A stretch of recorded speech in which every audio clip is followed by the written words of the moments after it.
Waitress sees her childhood photo framed in the millionaire's house, shocked to learn that some places aren't built, they are curated.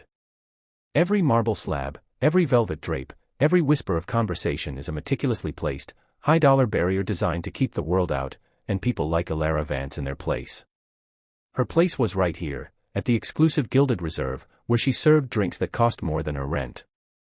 Elara wasn't paid to be seen, she was paid to be invisible. But sometimes, invisibility isn't enough protection. Oh, look what you've done. You know what this Chateau Mouton costs, little girl. You're lucky you only stained my dress, not my evening. Now clean it. And try not to breathe on the crystal. The venom was casual. The humiliation, deliberate. Cecile Sterling, heiress apparent to the Sterling dynasty, was a princess in this gilded fortress. And Elara, the waitress, was a servant kneeling to scrub the evidence of her incompetence. Elara wiped the floor, but inside her, something hardened. She had spent her entire life trying to climb out of shame. She never imagined that the shame wasn't hers alone. The indignity of the restaurant was just an appetizer. The main course of the Sterling power came 2 weeks later.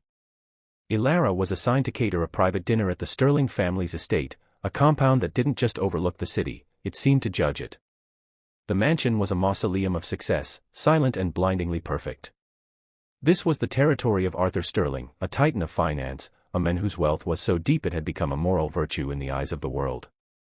That night, Arthur played the charming patriarch, presiding over a sea of expensive smiles and calculated alliances. During a brief moment of quiet, Elara was sent into the belly of the beast, Arthur Sterling's private study. This was his sanctuary, a room of dark mahogany and low light, smelling of old leather and dominance. She was told to retrieve a specific, rare vintage from a locked cabinet. Her mission was simple: in, out, unnoticed. But the room was too loud with unspoken history. As Elara reached for the bottle, her eyes were drawn up. Above the stone fireplace, tucked between Arthur's Lifetime Achievement Awards, was a single, simple, silver-framed photograph. It was a picture of a little girl, no older than 5, clutching a ragged, threadbare teddy bear. Her eyes were wide, a mix of fear and bewilderment. Elara froze. The air left her lungs. Because she knew that face. She knew those eyes. It was her. It was Elara. A lifetime ago. The photograph, dated 20 years prior, a ghostly memory of the last home she ever knew before the foster system swallowed her whole. Why was her photo here? Why was her deepest, most buried past, a centerpiece in the millionaire's temple? And then she saw the border of the frame. Attached to the silver backing, half obscured, was a faded newspaper clipping. She strained to read the exposed words: scam. $1 million. Betrayal. It wasn't a family photo, it was a marker. A monument to some victory. A sudden sound. The maid. Panic slammed into Elara, replacing the shock. She had seconds. She pulled out her phone, a quick, shaky photograph of the framed memory and the partially obscured newspaper clipping before rushing back to service, her heart pounding with a singular, dangerous goal: find out what they know. The invisibility was over. Now, Elara had a target. She didn't just want answers, she wanted to know why Arthur Sterling kept her childhood shame as a trophy.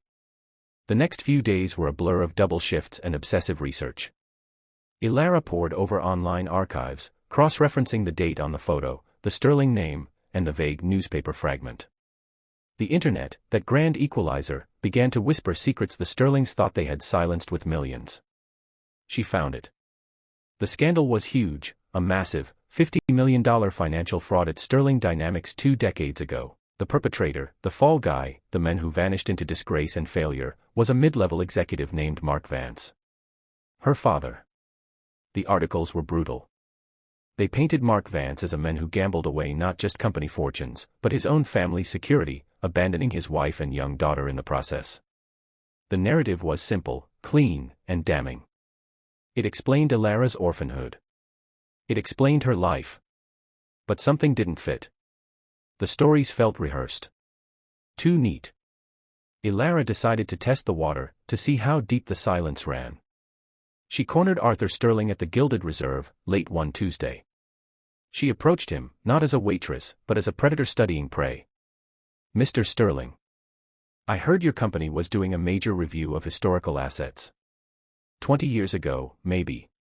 You're out of uniform, Miss Vance, is it? We are always optimizing. That's how we stay at the top. Of course. I was just thinking about how hard it must be to keep things clean. Especially old transactions. Sometimes the people you rely on most end up being the biggest liability. Watch your tone, child. You know nothing of my liabilities. And you know even less about what it takes to protect this family. She had struck a nerve. The air around them turned icy. The next morning, Elara was called into the club manager's office. Arthur Sterling was waiting. I'm cutting through the nonsense, Elara. You're dismissed. Effective immediately. But you won't leave empty-handed.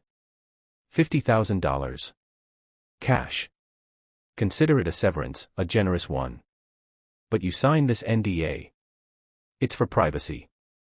I don't want you prying into my affairs. This money guarantees your silence about the past, and your absence from my future. Your name is connected to a past I'd rather not revisit. Take the money and vanish. $50,000. That's what my life's worth to you.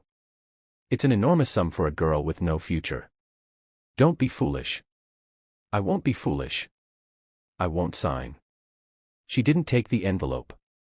She walked out, leaving $50,000 scattered across the mahogany desk. She knew then, the framed photograph wasn't a warning. It was a trophy. Arthur Sterling kept the proof of her father's humiliation, and her own abandonment, as a reminder of his power. Refusing the money was Elara's declaration of war. She needed the full story. The sanitized newspaper clippings were Arthur Sterling's version. She needed the version that died with her father. She was contacted by a retired financial journalist, the man who originally broke the Vance story, now living a quiet, bitter life. He'd followed her online queries and agreed to meet. The meeting took place in a forgotten diner on the edge of the city, the kind of place where secrets go to die. The journalist, Mr. Shaw, didn't mince words. Vance was clean. Too clean. That's why Arthur hated him. Mark Vance was the only one who saw the offshore shell corporations.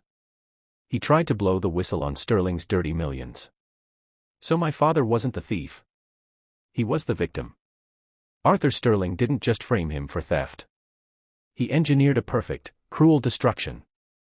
Arthur provided the court with Mark's personal history, exaggerated debts, and then, he showed them something that tipped the scales. Mr. Shaw slid a crumpled, old document across the sticky table. It was a court exhibit list. Elara's eyes fixed on item 14. Exhibit A, photographic evidence of domestic abandonment. The journalist leaned in, his voice a ragged whisper. That photo in the silver frame. The one of you, little and scared with the bear. Arthur Sterling introduced that into the civil suit to portray your father as a reckless degenerate, a man who didn't deserve an ounce of pity, who had gambled away his own daughter's future. It was used to ruin his professional credibility and erase his moral standing. He kept it as proof. A trophy of his victory over a 5-year-old girl's father. Mark Vance was humiliated in public, stripped of his dignity, and faced jail time for a crime he didn't commit. 3 days after the verdict, he took his own life. But he wasn't stupid. He hid an insurance policy. He said he left something with his little warrior. That teddy bear. The shock was immediate, physical, and clarifying. The mystery was solved, replaced by a cold, burning certainty. Elara remembered the photo, the bear. It was one of the few items she kept from her childhood, stored away, a painful relic. She rushed to the storage unit, found the aged teddy bear, tore open a seam, and inside the stuffing, found a microSD card and a tiny, coded note. The microSD contained Arthur Sterling's original, incriminating ledger, and the note gave her the password. Just as she finished decrypting the file, the news broke on her phone: Cecile Sterling's engagement party. A televised, high society spectacle scheduled for the upcoming Saturday. The final, grand celebration of the dynasty that had stolen her life. Elara realized what she had to do. The humiliation of her father was public, engineered, and absolute.